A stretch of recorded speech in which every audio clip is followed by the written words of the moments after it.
ഒടുവിൽ കോൺഗ്രസിന് ഭരണം ലഭിച്ചിരിക്കുകയാണ്. ഈ ഭരണം ലഭിക്കുന്നതിന് മുമ്പ് റിപ്പോർട്ടറിനോട് ചില പ്രതികരണങ്ങൾ PJ കുര്യൻ നടത്തിയിരുന്നത്. എന്നോട് തന്നെയാണ് ആ പ്രതികരണങ്ങളൊക്കെ നടത്തിയത്. ഭരണം ലഭിച്ചപ്പോൾ മുഖ്യമന്ത്രി VD സതീശൻ അല്പസമയത്തിനകം തന്നെ ദില്ലിയിലെത്തുകയും ചെയ്യും. ഈ സാഹചര്യത്തിൽ മുതിർന്ന കോൺഗ്രസ് നേതാവ് റിപ്പോർട്ടറിനോടൊപ്പം ഒന്നും കൂടി ചേരുകയാണ്.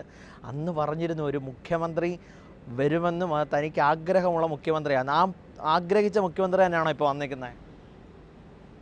അതിപ്പോൾ ഞാൻ അത് പറയുന്നത് ശരിയല്ല. എന്നാലും അന്ന് തന്നോട് ഞാനിത് കഴിഞ്ഞ് പറയാമെന്ന് പറഞ്ഞിരുന്നുകൊണ്ട് ഞാൻ പറയാം. ഞാൻ പറഞ്ഞ പേരല്ല വന്നത്. പേര് പറഞ്ഞല്ല വന്നത്. ചർച്ചയിലുണ്ടായിരുന്നു? അല്ല, ഉണ്ടായിരുന്നു. എങ്ങനെ VD സതീശ സർക്കാരിൻ്റെ ഭാഗമായിട്ട് ഇപ്പോൾ ആളുണ്ടോ? ഉണ്ട്. നല്ല തുടക്കമാണ്. VD സതീശനെ ഞാൻ പൂർണ്ണമായി സ്വാഗതം ചെയ്തു. ഹൈക്കമാൻഡ് തീരുമാനിച്ചു, നമുക്ക് പൂർണ്ണ സന്തോഷം അക്സെപ്റ്റ് ചെയ്തു. നല്ല തീരുമാനമാണ്, നല്ല തുടക്കമാണ്, ഭംഗിയായി പോകും. മാഷ് സാറ് പറഞ്ഞ ഒരു പേരുണ്ടല്ലോ, ആ പേര് ഇപ്പോൾ സതീശ സർക്കാരിലുണ്ടോ? അതിനെക്കുറിച്ച് കൂടുതലൊന്നും പറയത്തില്ല.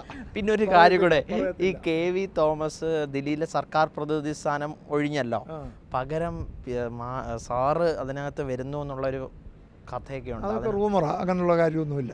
നല്ലൊരു സർക്കാർ തന്നെ പ്രവർത്തിക്കുമെന്ന് ഉറപ്പാണോ? എല്ലാ മന്ത്രിമാരും സൂപ്പറാണോ? എല്ലാവരും നല്ല മന്ത്രിമാരാണ്. നല്ല സെലക്ഷൻ. വനിതാ പ്രാതിനിധ്യം കുറഞ്ഞു പോയ? അങ്ങനെ ഇല്ല, കുറഞ്ഞില്ല. 2 പേരുണ്ടല്ലോ. 3 ഉണ്ടെങ്കിലും കുഴപ്പമില്ല. പക്ഷേ 2 പേര് കഴിഞ്ഞ പ്രാവശ്യമൊക്കെ ഒന്നേ ഉള്ളല്ലോ. പരിചയസമ്പന്നരെ മാറ്റി നിർത്തിയൊന്നും ഇട്ടില്ല. അല്ല, പരിചയസമ്പന്നരും അതിനകത്ത് ധാരാളം ഉണ്ടല്ലോ. പരിചയസമ്പന്നരും ചെറുപ്പക്കാരും കൂടെ ചേർന്ന നല്ല ഒരു മന്ത്രിസഭയാണ്. അപ്പോൾ ആഗ്രഹിച്ച മുഖ്യമന്ത്രി ആയില്ല എന്നൊരു വിഷമം ഇപ്പോഴും? ഒരു വിഷമവും ഇല്ല. ഞാൻ ഒരാളുടെ പേര് പറഞ്ഞത് ശരിയാണ്.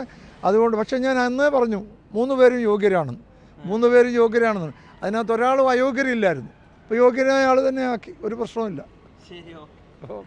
അന്ന് നടത്തിയ ഒരു പ്രതികരണത്തിന് ബാക്കിയാണ് യഥാർത്ഥത്തിൽ PJ കുര്യൻ ഇപ്പോൾ നമ്മളോട് പറഞ്ഞിരിക്കുന്നത്. താനൊരു പേര് പറഞ്ഞു, പക്ഷേ ആൾ മുഖ്യമന്ത്രി ആയിട്ടില്ല. എന്നാലും വിഷമമൊന്നുമില്ല. ഇപ്പോൾ വന്ന ആളും മികച്ചതാണ് എന്ന് തന്നെയാണ് PJ കുര്യൻ പറയുകയും ചെയ്യുന്നത്.